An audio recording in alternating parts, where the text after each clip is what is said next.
बहुत समय पहले की बात है। भयंकर बरसात हो रही थी। आसमान में काले बादल छाए हुए थे। ठंडी हवाएं चल रही थी और साथ में ओले भी गिर रहे थे, जिसके कारण ठंड अधिक मात्रा में बढ़ती जा रही थी। रामपुर गांव के छोटे से घर के कोने में विमला ठंड से कांपते हुए बैठी थी। उसका शरीर कमजोर हो चुका था। विमला की बहू राधिका अपनी सास को परेशान करने के लिए बर्तन जोर जोर से पटक रही थी। विमला ने अपनी बहू राधिका से कहा, राधिका बहू, थोड़ा सा खाना दे दो, खाने के लिए बहुत जोरों की भूख लग रही है। कल रात से कुछ नहीं खाई हूँ, आज थोड़ा सा खाना दे दो ताकि आज का दिन अच्छे से कट जाए। विमला की बहू राधिका ने तेज आवाज में बोला, माँ जी, अभी घर में कुछ भी नहीं बचा है खाने के लिए, जो मैं आपको दे दो। थोड़ा सा दाल चावल बचा था जो पिंकू ने खा लिया है। माँ जी, आप खुद क्यों नहीं दूसरों के खेतों में मजदूरी कर लेती, जिससे आपको पैसे मिले। लेकिन नहीं, आपको तो केवल मुफ्त की रोटियां तोड़ने की आदत पड़ चुकी है, तो आप क्यों मजदूरी करेंगी। अगले सुबह विमला भूख के मारे तड़प रही थी। उसने अपनी बहू राधिका से दोबारा खाना खाने के लिए मांगा। तब राधिका ने गुस्से से विमला से बोला, आप हर वक्त खाना ही मांगती रहती हैं। यहाँ पर मैंने कोई धर्मशाला थोड़ी न खोल रखा है जो आपको हर वक्त खाना मिलता रहेगा। दाल चावल बनाया था, वह भी खत्म हो गया। अरे इस विमला की बच्ची ने तो मुझे परेशान करके रखा है। इसे किसी भी तरह घर से निकलना होगा। मुझे ऐसा तरकीब लगाना होगा जिससे सुरेश खुद ही धक्के मारकर बुढ़िया को घर से बाहर। अगले दिन राधिका एक नई चाल चली। जब सुरेश खेत से काम करके घर आया, तब राधिका सुरेश को देखकर चिल्ला चिल्ला कर रोने लगती है और रोते हुए सुरेश से कहती है, सुरेश, मुझे इस घर में अब नहीं रहना, क्योंकि अब यह घर मेरा नहीं रहा। मुझे अपने माँ के घर जाना है। क्या बात है राधिका, ऐसा क्यों बोल रही हो? तुम्हें अपने माँ के घर क्यों जाना है? मैं कुछ समझा नहीं। आज सुबह जब मैंने माँ जी से कहा कि घर में खाना नहीं है, खाना खत्म हो चुका है, तब वह मुझे गाली देने लगी। कहने लगी कि सुरेश से कहकर तुझे इस घर से निकलवा दूंगी, क्योंकि तू इस घर में रहने लायक नहीं है। क्या माँ ने तुम्हें ऐसा कहा? तुम इस घर में रहने लायक नहीं हो। तुम रुको, अभी माँ से पूछता हूँ। राधिका की कही ये सब बातें सुनकर सुरेश का चेहरा गुस्से से लाल हो जाता है और वह गुस्से में अपनी माँ से जाकर पूछता है, माँ, मैं यह सब क्या सुन रहा हूँ कि आपने राधिका को गालियाँ दी और उससे कहा कि तुम इस घर में रहने लायक नहीं हो। माँ, आप राधिका को ऐसा कैसे कह सकती है? सुरेश की बातें सुनकर विमला चौंक गई। बेटा सुरेश, तू यह क्या कह रहा है? मैंने राधिका बहू को कुछ नहीं बोला है। राधिका यह सब झूठ बोल रही है। माँ जी, अब मैं क्या झूठ बोल रही हूँ? कल आपने खुद मुझसे कहा था कि आप सुरेश से बोलकर मुझे घर से बाहर निकलवा दोगी। मैं क्या झूठ बोल रही हूँ? कल आपने साफ साफ कहा था मैं इस घर में रहने लायक नहीं हूँ। सुरेश बेटा, मैं झूठ नहीं बोल रही हूँ, मैं सच बोल रही हूँ। मैंने बहू से ऐसा कुछ कहा ही नहीं था कि तुम घर में रहने लायक नहीं हो। राधिका बहुत झूठ बोल रही है। तो अब आप मुझे झूठी भी कहेंगी माँ जी? सुरेश विमला और राधिका को शांत करने की कोशिश करता है। तुम दोनों शांत हो जाओ और इस घर में मुझे शांति से रहने दो। मुझे तंग मत करो। मैं काम पर जा रहा हूँ। मेरा काम पर जाने का समय हो गया। यह विमला की बच्ची आसानी से घर से बाहर नहीं निकलेगी। इसे घर से निकालने के लिए मुझे ऐसा तरकीब लगाना पड़ेगा जिससे यह खुद ही कोई गलत कदम उठाए, जिससे सुरेश इस बुढ़िया को खुद ही घर से बाहर निकालने पर मजबूर हो जाए। जब सुबह होती है, राधिका अपनी सास के पास जाती है और गुस्से से बोलती है, माँ जी, क्या हर वक्त खाना ठुसती रहती है? बस आप भैंस की तरह घर पर बैठकर खाती रहती हैं। कोई काम तो आपसे किया नहीं जाता। बस भैंस की तरह खाओ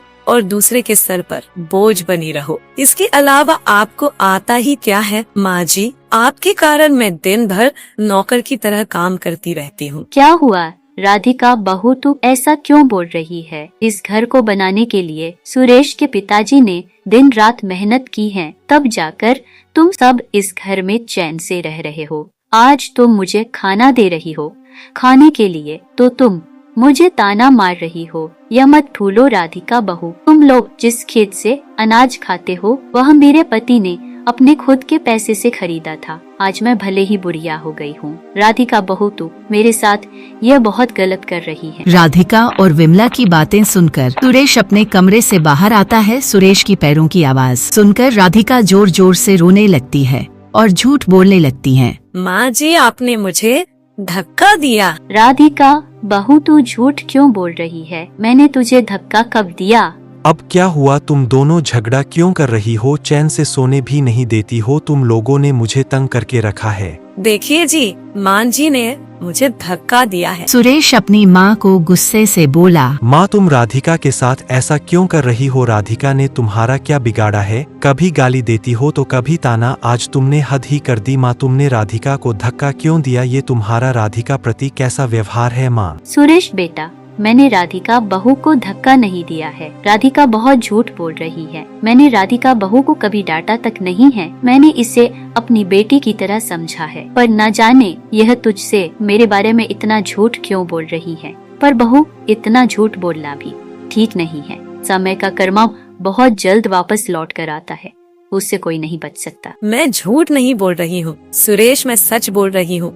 मां जी ने मुझे सच में धक्का दिया है। बस बहुत हुआ माँ, अब मैं आपको अपने घर में और बर्दाश्त नहीं कर सकता। आपकी हरकतों से बाज आ गया हूँ। अब आप अपना ठिकाना कहीं और ढूंढ लीजिए, क्योंकि मैं अपने घर में आपको 1 मिनट भी नहीं रहने दूंगा। इसलिए आप यह घर छोड़कर चली जाइए, वरना आपको इस घर से धक्के मारकर बाहर निकाल दूंगा। अपने बेटे सुरेश की मुंह से यह बात सुनकर विमला उदास हो गई और विनती करने लगी। सुरेश बेटा, मुझ बुढ़िया से कोई गलती हो गई हो तो मुझे क्षमा कर दे। मुझे घर से बाहर मत निकालो। मैं तुम्हारी माँ हूँ। तुम मेरे साथ ऐसा कैसे कर सकते हो? इस लड़की ने तुम्हारी आँख में झूठ का पर्दा डाल दिया है, इसलिए तुम ये नहीं जान पा रहे हो कौन झूठ बोल रहा है और कौन सत्य। तुम मुझे इस घर से मत निकालो। सुरेश बेटा, तुम लोगों के अलावा मेरा इस संसार में है ही कौन? क्या तुम्हारे घर में इतना भी जगह नहीं है कि तुम इस बुढ़िया को अपने घर में रख सको? विमला अपने बेटे सुरेश से बहुत विनती करती है,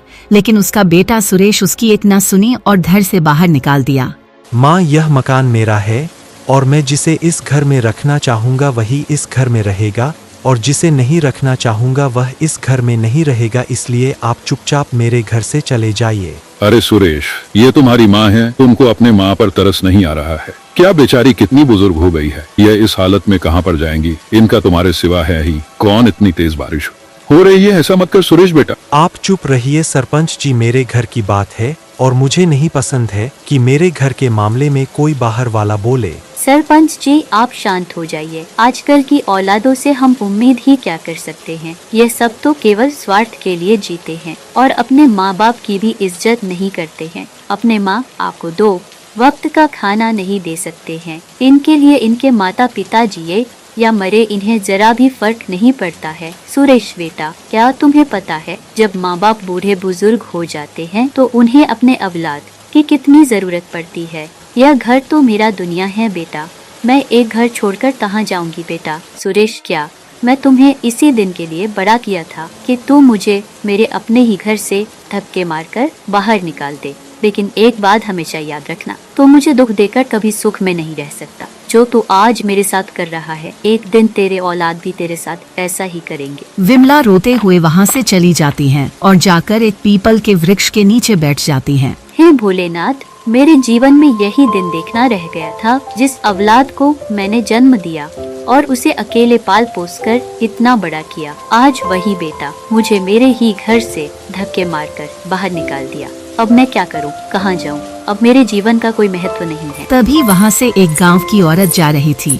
विमला तेज बारिश में पूरी तरह से भीग चुकी थी, जिस वजह से वह कांप रही थी। अरे बेटा, मुझे बहुत ठंड और बहुत तेज भूख लगी है। मुझे कोई चादर दे दो और कुछ खाने के लिए दे दो, जिससे मैं अपना पूरा शरीर को ढक सकूं और इस तेज बरसात बच सकूं, जिससे मुझे ठंड ना लगे। अरे चाची जी, आप कोई काम क्यों नहीं ढूंढ लेती? क्या दूसरे से भीख मांग रही हो? इस गांव में आपका कोई नहीं सहायता करेगा। आप जैसे लोगों के कारण पूरे गांव की बेइज्जती होती है। आलसी कहीं की। विमला उदास होकर उस पीपल के पेड़ के नीचे बैठी रहती है। तेज बारिश और भूख के कारण विमला का शरीर कमजोर हो चुका था। विमला की आंखों से आंसू नहीं बल्कि वह दर्द बह रहा था जो उसके बेटे सुरेश ने उसे इस बुढ़ापे में दिया था। विमला रात भर तेज बारिश और भूख से लड़ती रही और अपने फूटी किस्मत पर रोती रही। सुबह होने तक विमला का तबीयत और ज्यादा बिगड़ गया।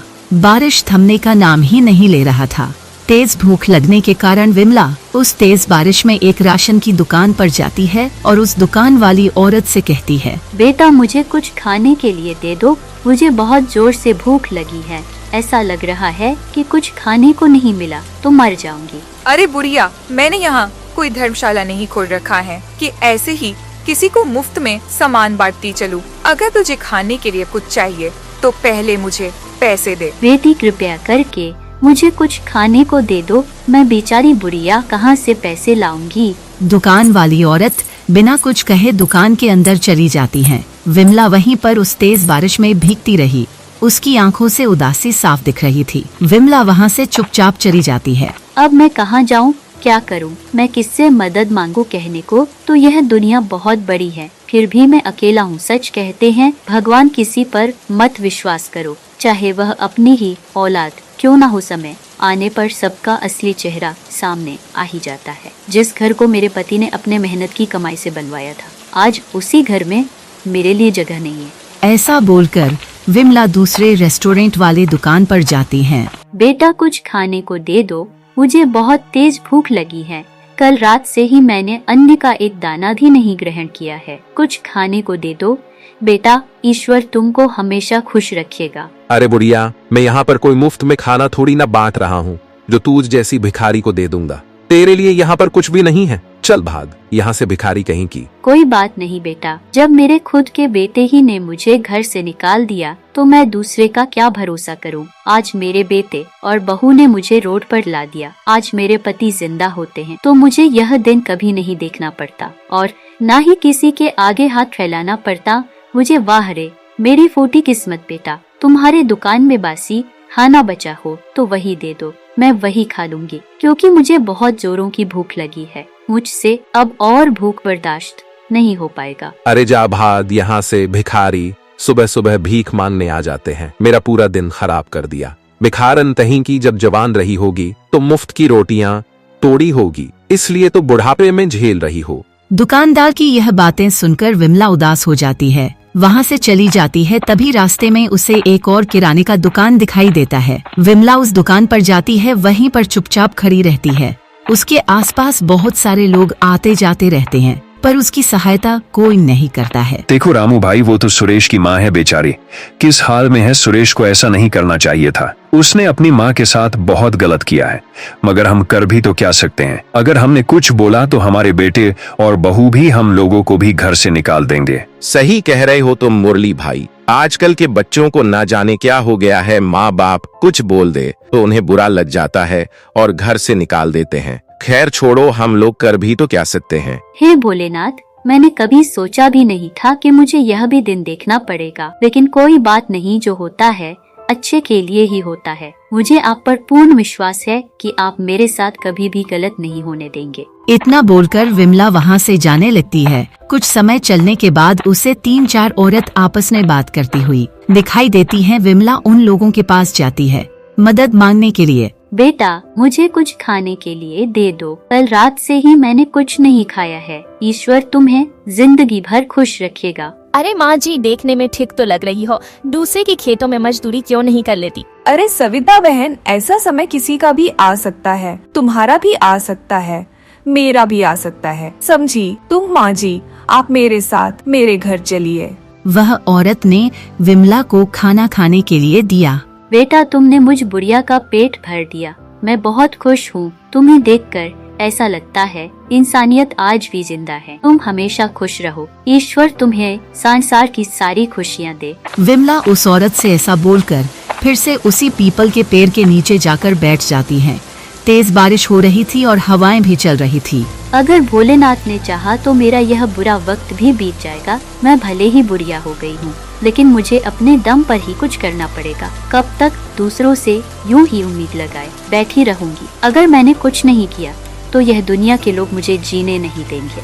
मैं इस मुश्किल वक्त में हार नहीं मान सकती, मुझे खुद के लिए जीना होगा। ऐसे ही एक दिन विमला सोचते सोचते गांव से बाहर घने जंगल में चली जाती है। तभी उसकी नजर सूखे पेड़ पर पड़ती है। उन सूखी लकड़ियों को देखकर विमला के दिमाग में एक तरकीब आया। यह सूखी लकड़ियाँ तो देखने में कितनी मजबूत लग रही हैं। क्यों ना मैं इन सूखी लकड़ियों की झोपड़ी बना लूं, जिससे मैं बरसात और इन तेज हवाओं से बच सकूंगी। विमला गांव में जाकर एक आदमी से कुल्हाड़ी मांगती है। बेटा, मुझे कुछ समय के लिए अपना कुल्हाड़ी दे दो। मैं जंगल में सूखी लकड़ियाँ काटकर अपना छोटा सा झोपड़ी बनाऊंगी। मैं तुमसे वादा करती हूँ, जैसे ही मैं सूखी लकड़ियाँ काट लूंगी, तुम्हारा कुल्हाड़ी लाकर दे दूंगी। मैं अपना कुल्हाड़ी गांव में किसी को नहीं देता हूं, तो मैं आपको क्यों दूं अपना कुल्हाड़ी। जाइए, आप यहां से अपना काम कीजिए और मुझे भी मेरा काम करने दीजिए। मैं आपको अपना कुल्हाड़ी नहीं दे सकता। मुझे कुल्हाड़ी की आवश्यकता है बेटा, कृपया करके तुम मुझे अपना कुल्हाड़ी दे दो। मैं आपको अपना कुल्हाड़ी दे रहा हूं, लेकिन जल्दी ही लौटा देना, क्योंकि मुझे भी कुल्हाड़ी की जरूरत है। आप इतनी बुजुर्ग हो गई हैं, इसलिए आपके उम्र का लिहाज कर रहा हूं। विमला उस आदमी से कुल्हाड़ी लेकर जंगल में जाती है और सूखी लकड़ियां काटने लगती है। ढेर सारी सूखी लकड़ियां काटने के बाद विमला एक छोटी सी झोपड़ी बना लेती है। अब मैं इस तेज बारिश और सर्दी से बच सकूंगी। सूखी लकड़ियां का झोपड़ी बनाने के बाद विमला कुल्हाड़ी देने चली जाती है। बेटा, यह लो तुम्हारा कुल्हाड़ी। मैंने सूखी लकड़ियाँ काट लिया और अपना छोटा सा झोपड़ी भी बना लिया। तुम्हारा बहुत बहुत धन्यवाद बेटा। आपकी ईमानदारी देखकर मुझे बहुत अच्छा लगा माजी। अब आप इस कुल्हाड़ी को अपने पास ही रख लीजिए। मेरा काम हो गया, मैं अपने लिए दूसरी कुल्हाड़ी बनवा लूंगा। विमला कुल्हाड़ी लेकर झोपड़ी में आ जाती हैं और सो जाती हैं और उसी रात तेज बारिश होने लगती है और हवाएं भी चलने लगती हैं। लेकिन विमला उस सूखी लकड़ियां के झोपड़ी में सुरक्षित रहती है और बाहर बारिश होने का खूब मजे उठाती है, खूब आराम से सोती है। और इधर तेज बारिश होने के कारण सुरेश का सारा फसल खराब हो गया था। ये कैसी विपत्ति आ पड़ी है। यह तेज बारिश तो रुकने का नाम ही नहीं ले रही है। मेरा पूरा फसल खराब हो गया, राधिका बर्बाद हो गया। यह फसल ही तो था जिसके भरोसे हम लोगों का घर खर्च चल रहा था। अब मैं क्या करूं, मुझे कुछ भी समझ में नहीं आ रहा है। आप ऐसे उदास मत होइए जी, उदास होने से कुछ नहीं होगा। हमें इस बुरे वक्त से लड़ना चाहिए। आप चिंता न कीजिए, सब ठीक हो जाएगा। तुम कैसी बातें कर रही हो राधिका, यहाँ मेरा सब बर्बाद हो गया। तुम बोल रही हो चिंता मत करो। मैंने मालिक से जो उधार पैसे लिए थे उसका ब्याज बढ़ता जा रहा है। मैं सोच रहा था जो फसल उगेगा उसे बेचकर मालिक से लिया गया कर्ज भर दूंगा, लेकिन देखो ना, यहाँ सब उल्टा हो गया, सब बर्बाद हो गया। जब से माँ जी इस घर से गई हैं, तब से हमारे घर में कुछ अच्छा नहीं हो रहा है। मैं बहुत बुरी हूँ सुरेश। तुम कैसी बातें कर रही हो राधिका, सारी गलती तो माँ की थी ना, वो तुम्हें हर वक्त गालियाँ दिया करती थी। नहीं सुरेश, माँ जी मुझे कुछ नहीं कहती थी। माँ जी तो मुझे अपनी बेटी मानती थी। मैं ही अभाग्न थी जो उन्हें इस घर से निकालना चाहती थी। मुझे माफ कर दो सुरेश, जाने अनजाने में मुझसे बहुत बड़ी गलती हो गई है। माँ जी को घर से बाहर निकालने में मैंने कोई कसर नहीं छोड़ा है। तुमने बहुत बड़ी गलती की है राधिका, इसकी सजा तुम्हें जरूर मिलेगी। इसलिए तुम मुझसे नहीं, माँ से माफी मांगना। तुम्हारी वजह से मैंने अपनी माँ को घर से बाहर निकाल दिया। मैंने यह भी नहीं सोचा माँ पर क्या बीत रही होगी। हमें माँ जी को ढूंढना चाहिए। मैं माँ जी से माफी मांगना चाहती हूँ, अपने पापों का प्रायश्चित करना चाहती हूँ। सुरेश राधिका अपनी माँ को ढूंढने के लिए जाते हैं। कुछ दूर चलने पर सुरेश और राधिका अपनी माँ की झोपड़ी के पास पहुँच जाते हैं। विमला झोपड़ी में बैठी थी। दोनों लोग उसके पास जाते हैं। माँ जी मुझे क्षमा कर दीजिए, जाने अनजाने में मुझसे बहुत बड़ी गलती हो गई है। मुझे आप पर ऐसा अत्याचार नहीं करना चाहिए था। हाँ माँ, आप मुझे भी माफ कर दीजिए। मैंने भी आपके उम्र का लिहाज नहीं किया। तुम दोनों यहाँ पर क्या करने आए हो? जब सबसे ज्यादा तुम दोनों की मुझे जरूरत थी, तब तुम लोगों ने मुझे घर से धक्का मारकर बाहर निकाल दिया। अब क्या करने मेरे पास आए हो? जाओ, तुम लोग अपने घर में अकेले जीना सीख गई हूँ। अब मुझे किसी की भी जरूरत नहीं है। ये घोर कलयुग चल रहा है। इस कलयुग में कोई किसी का नहीं होता है और ना ही कोई भरोसे के लायक होता है। माँ जी मुझसे बहुत बड़ी गलती हुई है। आप कृपया करके मुझे माफ कर दीजिए। मैं आपसे वादा करती हूँ, मैं आगे से किसी भी तरह का अत्याचार नहीं करूँगी। माँ आप मुझे माफ कर दीजिए। मैं आपसे पूरे दिल से माफी मांग रहा हूँ। आप कृपया करके मुझे एक आखिरी मौका दे दीजिए। अपनी गलतियों को सुधारना चाहता हूँ। राधिका और सुरेश बेटा, मैंने तुम दोनों को माफ कर दिया। फिर वह सब हंसी खुशी रहने लगते हैं और राधिका भी अपने बहू होने का फर्ज दिल से निभाती हैं और अपने सास की खूब सेवा करती हैं। इस कहानी से हमें यह सीख मिलती है, न कभी पत्नी के बातों में आकर माँ बाप को घर से निकालना चाहिए और न ही माँ बाप की बातों में आकर पत्नी को घर से बाहर निकालना चाहिए। दोनों लोगों की बात सुनकर ही कोई फैसला लेना चाहिए।